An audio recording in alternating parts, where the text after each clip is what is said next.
दोस्तों अगर अपनी तैयारी अनअकैडमी प्लस से करना चाहते हैं तो कर सकते हैं। अगर आप प्लस लेते हैं तो आपको क्या क्या फीचर मिल जाता है, जैसे कि आप अपने स्क्रीन पर देख सकते हैं कि अनलिमिटेड एक्सेस मिल जाएंगे, इंडिया के टॉप एडुकेटर मिल जाएंगे, उसके बाद डेली लाइव क्लासेस होंगे, डेली क्यूजेस होंगे, जो आपका डेली डाउट होगा वो क्लियर कराया जाएगा, सिलेबस के अकॉर्डिंग क्लास चलेगा, स्टडी मटेरियल पीडीएफ फॉर्मेट में मिल जाता है। ठीक है, अब ये है दोस्तों हम लोग का कोड GJT10, मतलब कि हमारा फ्री स्पेशल क्लास ज्वाइन अगर करना चाहेंगे तो बस आपको डालना होगा कोड GJT10, बिल्कुल फ्री क्लासेस हो जाएगा। अगर आप प्लस लेना चाहते हैं तो इसे ही कोड को डालिएगा, इसी कोड को डालना है तो वहाँ से 10% ऑफ भी आपको मिल जाता है। ठीक है, और दोस्तों ये हम लोग का एक बैच स्टार्ट हो गया एनडीए के लिए, आपको पता ही है, प्रगति नाम के है बैच, जो कि आपका 8 फरवरी से बैच स्टार्ट है और आपका 15 अप्रैल तक पूरा बैच चलने वाला है।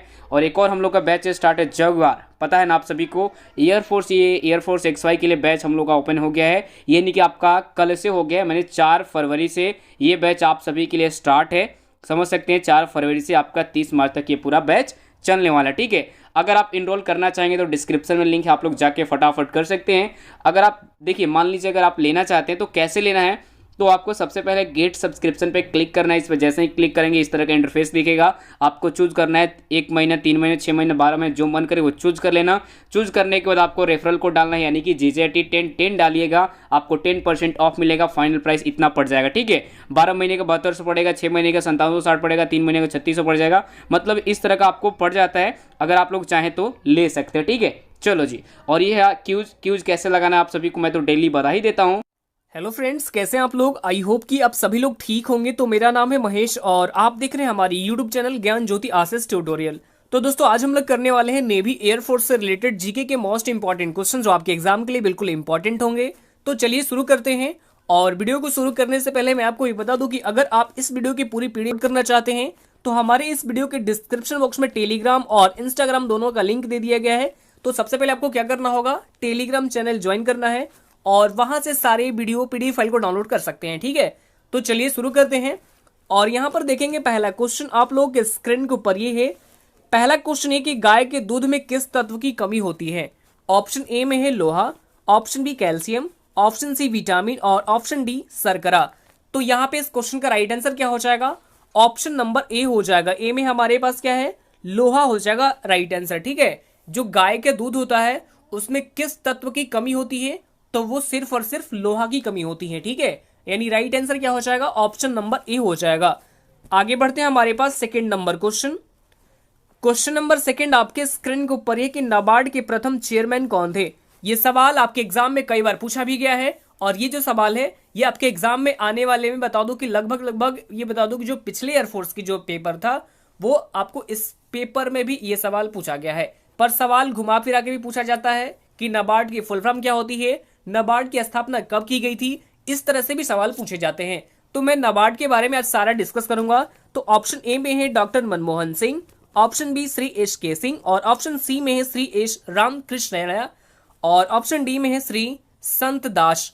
तो यहाँ पे राइट आंसर क्या हो जाएगा, ऑप्शन नंबर बी हो जाएगा। बी में हमारे पास क्या है, श्री एच के सिंह हो जाएगा। ठीक है, जो नाबार्ड के पहले जो प्रथम चेयरमैन थे वो कौन थे, तो ये थे आपको श्री एस के सिंह, यानी right answer option number B हो जाएगा।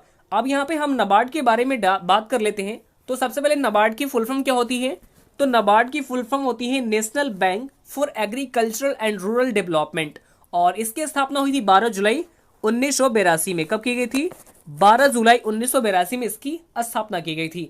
तो ये भी आपको यहाँ पे याद रखना होगा। आगे बढ़ते हैं हमारे पास third number question. Question number third आपके स्क्रीन के ऊपर ये है कि भारतीय रिजर्व बैंक के प्रथम गवर्नर कौन थे। सवाल के हमारे पास क्या है कि भारतीय रिजर्व बैंक के प्रथम गवर्नर कौन थे। ये सारे ही सवाल आपके एग्जाम में पूछे गए हैं, इसलिए ये सारे सवाल आपको बिल्कुल यहाँ पे याद रखना होगा। ऑप्शन ए में है C D Deshmukh, option B में है Sachindra Rai, option C S Mukherjee और ऑप्शन डी इनमें से कोई नहीं। तो क्वेश्चन नंबर 3 का right answer option number D हो जाएगा। डी में हमारे पास क्या है, इनमें से कोई नहीं हो जाएगा। ठीक है, तो इनमें से कौन होगा भाई, तो जो भारतीय रिजर्व बैंक के जो प्रथम गवर्नर थे वो थे सर ओसबोर्न स्मिथ। आपको यहां पे नोट करना होगा तो कर सकते हैं। ठीक है, सर ओसबोर्न स्मिथ। ठीक है, तो ये आपको याद रखना होगा। और जो भारतीय रिजर्व बैंक है तो इसकी स्थापना कब की गई थी, तो इसकी स्थापना की गई थी 1 अप्रैल 1935 को। ठीक है, कब की गई थी? 1 अप्रैल 1935 को। और ये जो सर ओशबोर्न स्मिथ है, जो पहले यानी प्रथम गवर्नर थे भारतीय रिजर्व बैंक के, तो इनका जो कार्यकाल था ये 1 अप्रैल 1935 से लेकर यानी 1937 तक था। ठीक है, 30 जून 1937 तक। तो ये आपको यहाँ पे याद रखना होगा, कितने कितने साल तक इनका कार्यकाल भी आपको यहाँ पे याद रखना होगा। 1 अप्रैल 1935 से लेकर 1937 तक इनका कार्यकाल टोटल रहा है। तो ये आपको यहाँ पे याद रखना होगा। आगे बढ़ते हैं हमारे पास 4 नंबर क्वेश्चन। क्वेश्चन नंबर 4 आपके स्क्रीन के ऊपर है कि करो और सीखो का नारा किसने दिया था। हमारे पास सवाल क्या है? सवाल ये है कि करो और सीखो का नारा किसने दिया था। ऑप्शन ए में है जॉन डीवी ने, ऑप्शन बी रॉबर्ट डीवी ने, ऑप्शन सी फ्रांसीसी डीवी ने, और ऑप्शन डी में है इनमें से कोई नहीं। तो यहाँ पे क्वेश्चन नंबर 4 का राइट आंसर क्या हो जाएगा? ऑप्शन नंबर ए हो जाएगा। ए में हमारे पास क्या है? जॉन डीवी ने। जो करो और सीखो का नारा दिया था वो दिया था जॉन डीवी ने, यानी राइट आंसर क्या हो जाएगा? ऑप्शन नंबर ए हो जाएगा। ठीक है, आगे बढ़ते हैं हमारे पास 5 नंबर क्वेश्चन। क्वेश्चन नंबर 5 आपके स्क्रीन के ऊपर ही है और ये भी क्वेश्चन आपके एग्जाम में कई बार पूछे गए हैं। सवाल ये है कि जो 4H क्लब है युवाओं का संगठन है, ठीक है, ये कहाँ का संगठन है, ये पूछा जा रहा है सवाल। ठीक है, तो 4H क्लब युवाओं का संगठन है, कहाँ का है भाई? ऑप्शन ए ब्रिटेन में, ऑप्शन बी में है भारत में, और ऑप्शन सी अमेरिका में, और ऑप्शन डी चीन में। ये कहाँ पर है? तो यहाँ पे इस क्वेश्चन का राइट आंसर हो जाएगा ऑप्शन नंबर सी हो जाएगा। कहाँ का? अमेरिका में स्थित है। जो 4H क्लब है, जो युवाओं का एक संगठन है, वो आपको अमेरिका में स्थित है। ये आपको यहाँ पे याद रखना होगा। आगे बढ़ते हैं हमारे पास 6 नंबर क्वेश्चन। क्वेश्चन नंबर 6 आपके स्क्रीन के ऊपर है कि भारत में पंचायती राज्य की अनुशंसा की थी। ऑप्शन ए में है बलवंत राय मेहता कमेटी ने, ऑप्शन बी महात्मा गांधी ने, ऑप्शन सी में है कृपलानी कमेटी ने, और ऑप्शन डी जवाहरलाल नेहरू ने। तो यहाँ पे क्वेश्चन नंबर 6 का राइट आंसर क्या हो जाएगा? ऑप्शन नंबर ए हो जाएगा। ए में हमारे पास क्या है? बलवंत राय मेहता कमेटी ने। जो भारत में पंचायती राज की अनुशंसा की थी वो सबसे पहले कौन किए थे? तो ये किए थे बलवंत राय मेहता कमेटी ने। Right answer option number A हो जाएगा इस क्वेश्चन का। आगे बढ़ते हैं हमारे पास 7 नंबर क्वेश्चन। क्वेश्चन नंबर 7 आपके स्क्रीन के ऊपर है कि ऑल इंडिया रेडियो का नाम आकाशवाणी कब रखा गया। ये सारे ही सवाल आपके एग्जाम के लिए बिल्कुल इंपॉर्टेंट है और ये कई बार एग्जाम में पूछा भी गया है, तो ये सवाल आपको बिल्कुल नहीं भूलना है। ठीक है, तो जो ऑल इंडिया रेडियो का नाम है वो आकाशवाणी कब रखा गया है? ऑप्शन ए में आपको दिया गया है 1957 में, ऑप्शन बी 1927, ऑप्शन सी 1930 और ऑप्शन डी 1936। तो यहाँ पे क्वेश्चन नंबर 7 का राइट आंसर क्या हो जाएगा? ऑप्शन नंबर ए हो जाएगा, यानी 1957 में रखा गया था। कब रखा गया था? 1957 में। जो ऑल इंडिया रेडियो था उसका नाम बदलकर आकाशवाणी रखा गया था 1957 में। आगे बढ़ते हैं हमारे पास 8 नंबर प्रश्न। प्रश्न संख्या 8 आपके स्क्रीन के ऊपर है कि प्रेस ट्रस्ट ऑफ इंडिया की स्थापना कब हुई थी। प्रेस ट्रस्ट ऑफ इंडिया की स्थापना कब हुई थी?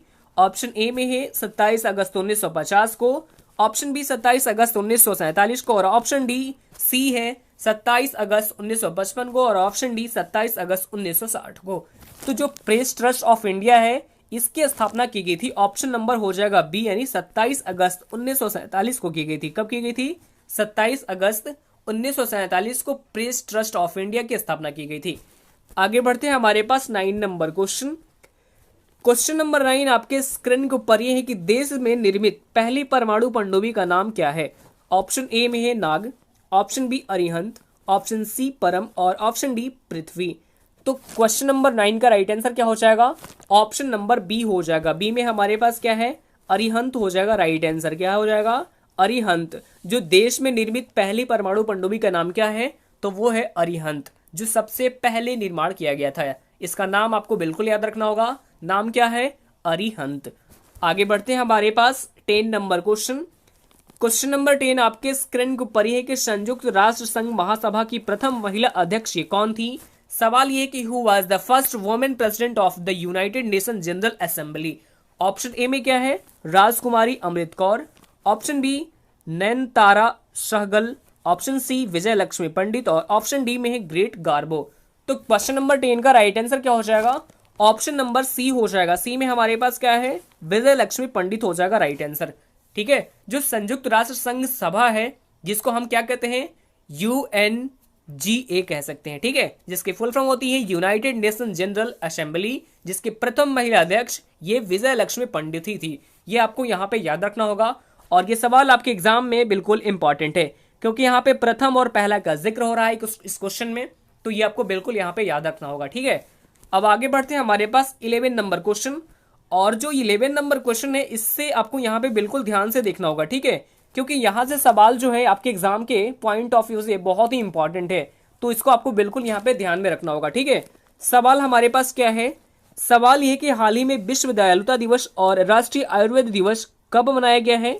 When was World Kindness Day and National Ayurveda Day celebrated recently? Option A में है 10 नवंबर, ऑप्शन बी 11 नवंबर, ऑप्शन सी 12 नवंबर और ऑप्शन डी में है 13 नवंबर। तो देखिए ये दोनों ही अभी जो दिवस है ये अभी हाल ही में मनाया गया है, 13 नवंबर को। कब मनाया गया है, 13 नवंबर को मनाया गया है। राइट आंसर ऑप्शन नंबर यहाँ पे डी हो जाएगा, ठीक है। तो यहाँ पे जो 13 नवंबर को मनाया गया था, हम 1 बाय 1 हम दोनों के ही बारे में डिस्कस कर लेते हैं। तो यदि यहाँ पे हम बात कर लेते हैं सबसे पहले विश्व दयालुता दिवस के बारे में, किसके बारे में, विश्व दयालुता दिवस के बारे में, ठीक है। तो देखिए ये एक क्या है, लोगों को जो पॉजिटिविटी एनर्जी और जो सोसाइटी समाज में अच्छे कामों को प्रोत्साहित करने के लिए ये दिवस मनाया जाता है। और यहाँ पे हम बात कर लेते हैं राष्ट्रीय आयुर्वेद दिवस के बारे में, किसके बारे में, राष्ट्रीय आयुर्वेद दिवस के बारे में। तो ये जो बता दूं कि देखिए जो प्रसिद्ध आयुर्वेदा जो चर्च में रहते हैं, जो चर्च में रह रहे हैं, और इन्हें आप कह सकते हैं आयुर्वेद के जनक, इनका नाम क्या था, धन्वंतरी, और इन्हीं के जन्म दिवस को हम मनाते हैं राष्ट्रीय आयुर्वेद दिवस के रूप में। ये आपको यहाँ पे याद रखना होगा। अब यहाँ पे बाकी के ऑप्शन को डिस्कस कर लेते हैं। तो 10 नवंबर को कौन सा दिवस मनाया गया है, 10 नवंबर को मनाया गया international science day. International science day ये आपको 10 नवंबर को मनाया गया है। और यहाँ पे बता दूं 11 नवंबर को कौन सा दिवस मनाया गया है, तो ये मनाया गया नेशनल एजुकेशन डे। कौन सा दिवस, नेशनल एजुकेशन डे, ये मनाया गया है 11 नवंबर को। जबकि जो वर्ल्ड जो होता है इंटरनेशनल एजुकेशन डे होता है, यहाँ पे इंटरनेशनल एजुकेशन डे होता है, ये आपको मनाया जाता है 24 जनवरी को। कब मनाया जाता है, 24 जनवरी को मनाया जाता है। 12 नवंबर को कौन सा दिवस मनाया गया है, तो ये मनाया गया इंटरनेशनल निमोनिया डे और नेशनल बर्ड डे और लोक सेवा प्रसारण दिवस, ठीक है। तो ये तीनों ही डे 12 नवंबर को मनाया गया है। आगे बढ़ते हैं, हमारे पास 12 यानी 12 नंबर क्वेश्चन। क्वेश्चन नंबर 12 आपके स्क्रीन के ऊपर ये है कि हाल ही में किस राज्य ने प्रोजेक्ट एयर केयर की शुरुआत की है। तो देखिए ये जो क्वेश्चन है ये भी आपके एग्जाम के लिए बिल्कुल इंपॉर्टेंट है। तो प्रोजेक्ट एयर केयर इसकी शुरुआत अभी हाल ही में की गई है हरियाणा गवर्नमेंट के द्वारा। किसके द्वारा, हरियाणा गवर्नमेंट के द्वारा की गई है, ठीक है।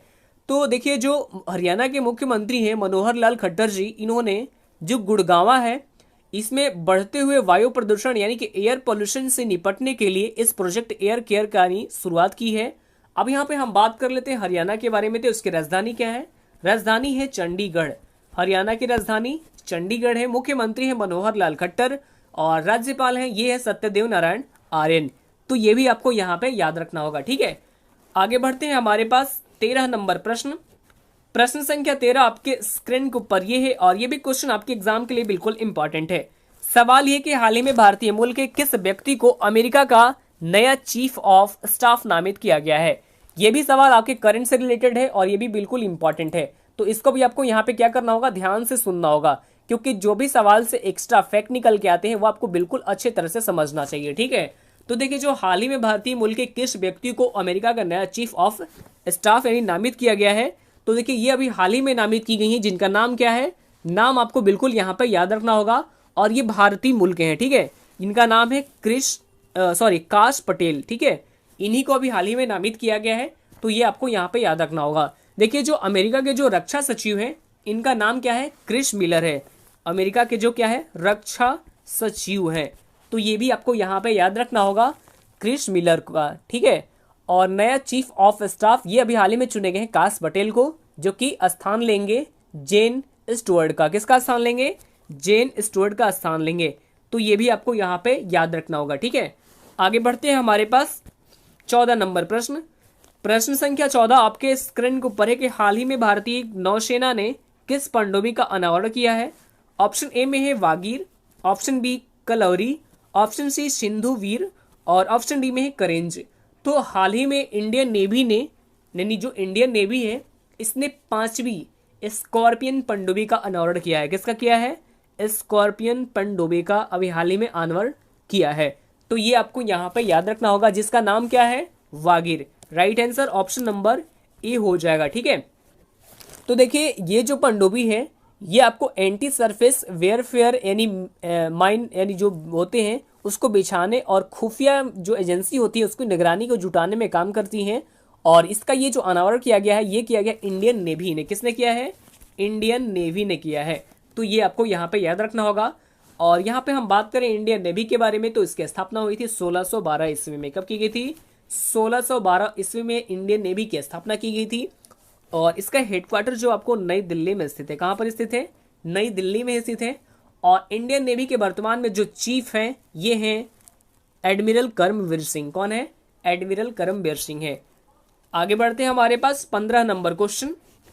क्वेश्चन नंबर 15 आपके स्क्रीन के ऊपर यह है कि हाल ही में राजेंद्र ड्रंडा द्वारा लिखित माझी भीत मेरी दीवार किताब किसके द्वारा लॉन्च की गई है?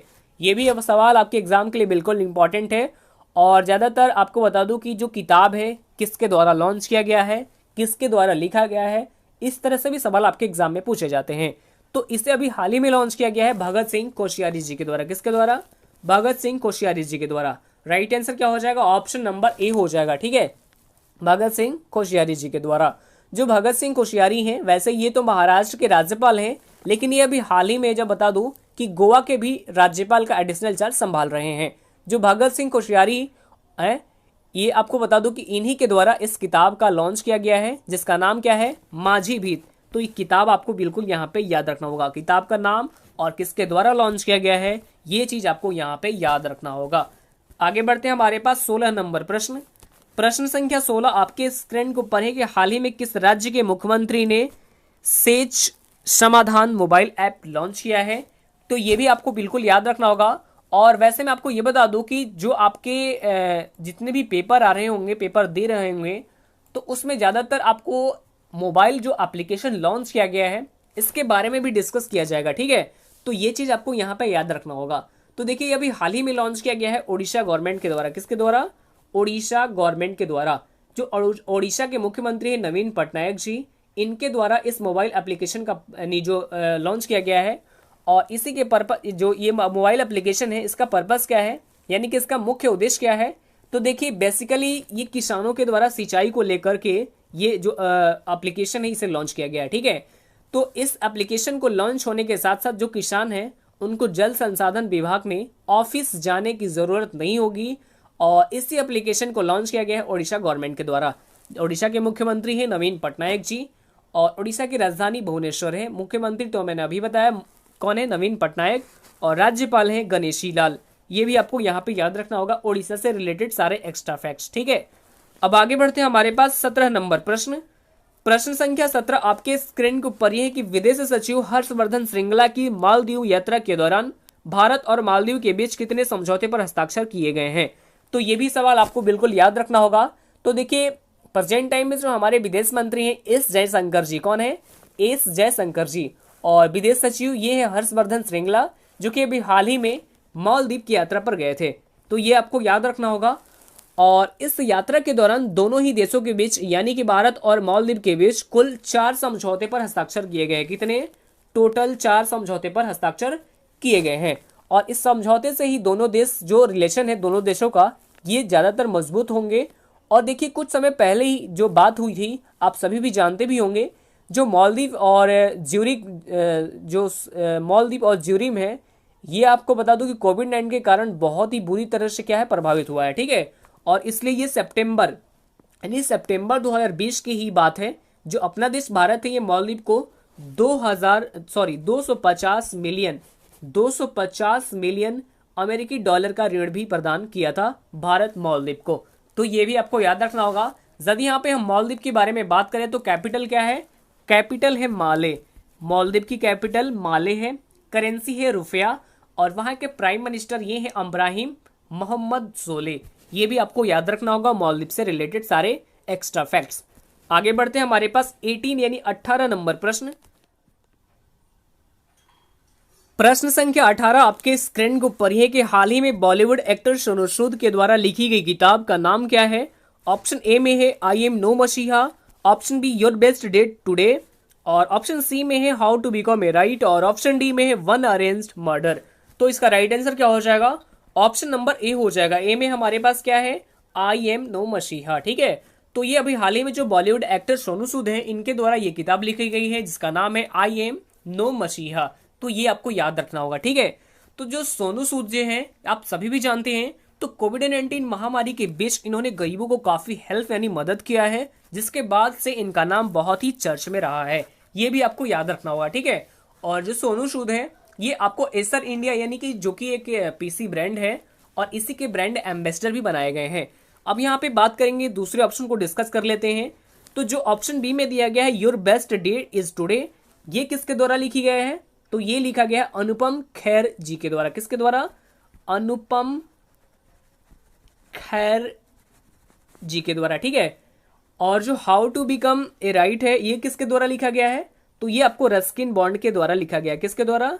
रस्किन बॉन्ड जी के द्वारा। और जो ऑप्शन डी में है वन अरेंज्ड मर्डर, ये लिखा गया है आपको चेतन भगत जी के द्वारा। किसके द्वारा? चेतन भगत जी के द्वारा। तो ये सारे ही आपको यहाँ पर याद रखने होंगे। ठीक है, आगे बढ़ते हैं हमारे पास 19 नंबर प्रश्न। प्रश्न संख्या 19 आपके स्क्रीन को पढ़िए कि उत्तर प्रदेश का कौन सा शहर एक Guinness book of world record में नाम दर्ज करने के लिए तैयार है। ऑप्शन ए में है Lucknow, option B Saharanpur, option C Ayodhya, और ऑप्शन डी में है मथुरा। तो इसका राइट आंसर क्या हो जाएगा? ऑप्शन नंबर यहाँ पे बता दूं कि जो उत्तर प्रदेश का एक शहर है इसका नाम क्या है? अयोध्या। राइट आंसर क्या हो जाएगा इस क्वेश्चन का? ऑप्शन सी हो जाएगा। ठीक है, तो देखिए आप सभी जानते हैं कि अयोध्या, तो देखिए इस बार भगवान राम की जो अयोध्या नगरी में लगभग टोटल 6 लाख दिए जलाए गए थे। कितने? टोटल 6 लाख दिए जलाए गए थे। ठीक है, जो कि एक नया वर्ल्ड रिकॉर्ड सेट करेगा। ठीक है, और किया भी है। तो जो अयोध्या है और यहाँ के जो मुख्यमंत्री हैं योगी आदित्यनाथ, इन्होंने 2017 में अयोध्या में टोटल दीपोत्सव मनाने की जो घोषणा किया था वो यहाँ से किया था, और तब यहाँ से लगभग बता दो कि 1,65,000 दिए जलाए गए थे। कब? ये डेटा आपको याद रखना होगा। 2017 में 1,65,000 दिए जलाए गए थे, और 2018 में 3.5 लाख दिए जलाए गए थे, 2019 में 5.5 लाख दिए जलाए गए थे, और इस बार यानी 2020 में अयोध्या में लगभग 6 लाख दिए जलाए गए थे, जिसमें लगभग 29,000 लीटर तेल का उपयोग भी किया गया था। ये भी आपको याद रखना होगा। कितने? 29,000 लीटर। ये आपको डेटा बिल्कुल याद रखना होगा कि 2020 में 6 लाख दिए जलाए गए थे अयोध्या में और 29,000 लीटर तेल का उपयोग किया गया था। अयोध्या किस नदी के किनारे बसा हुआ है? तो ये बसा हुआ है सरयू नदी के किनारे। ये भी आपको यहाँ पे याद रखना होगा। ठीक है, अब आगे बढ़ते हैं हमारे पास 20 नंबर प्रश्न। प्रश्न संख्या 20 आपके स्क्रीन को पढ़े कि भारत का पहला चंदन संग्रहालय कहाँ खोला गया है। Option A Kerala, option B Karnataka, option C Assam, और ऑप्शन डी बिहार। तो यह बता दो कि ये जो क्वेश्चन है ये आपको बिल्कुल याद रखना होगा, क्योंकि इस जो क्वेश्चन में है ये सवाल में जब बता दो कि ये पहला यानी जिस क्वेश्चन में पहला वर्ड या पहला शब्द जुड़ जाए वो क्वेश्चन अपने आप में क्या होता है? बहुत ही इंपॉर्टेंट हो जाता है। तो भारत का पहला चंद्र संग्रहालय ये कब खोला गया है? तो ये संग्रहालय जो ये पहला संग्रहालय है ये ओपन किया गया है कर्नाटक में। कहां पर किया गया है? कर्नाटक में किया गया है। राइट आंसर क्या हो जाएगा? ऑप्शन नंबर बी हो जाएगा। ठीक है, तो देखिए कर्नाटक के अशोकपुरम में, और ये जो क्षेत्रीय वन विभाग है, मतलब कि वहां का जो वन विभाग है इसने चंदन की खेती में महत्व को बारे में यानी किसानों की शिक्षित करने के लिए इसकी स्थापना की है। तो भारत का पहला जो चंदन संग्रहालय है ये कर्नाटक में स्थित है। और यहाँ पे हम बात कर लेते हैं कर्नाटक के बारे में। तो कर्नाटक की राजधानी क्या है? राजधानी है बेंगलोर। बेंगलोर जो है कर्नाटक की राजधानी है, जो कि वृषभावती नदी के किनारे बसा हुआ है। मुख्यमंत्री हैं BS येदियुरप्पा, जबकि राज्यपाल हैं वजुभाई बालाजी। ये भी आपको यहाँ पे याद रखना होगा कर्नाटक से रिलेटेड सारे एक्स्ट्रा फैक्ट्स। ठीक है, तो आज के लिए इतना ही। अगर आपको ये वीडियो अच्छा लगा तो वीडियो को लाइक कीजिए, कमेंट कीजिए और अपने स्टडी ग्रुप में एटलीस्ट एक शेयर भी कर दीजिए। ठीक है, तो चलिए फिर मिलते हैं नेक्स्ट वीडियो में। तब तक के लिए bye bye, take care, all the best, thank you.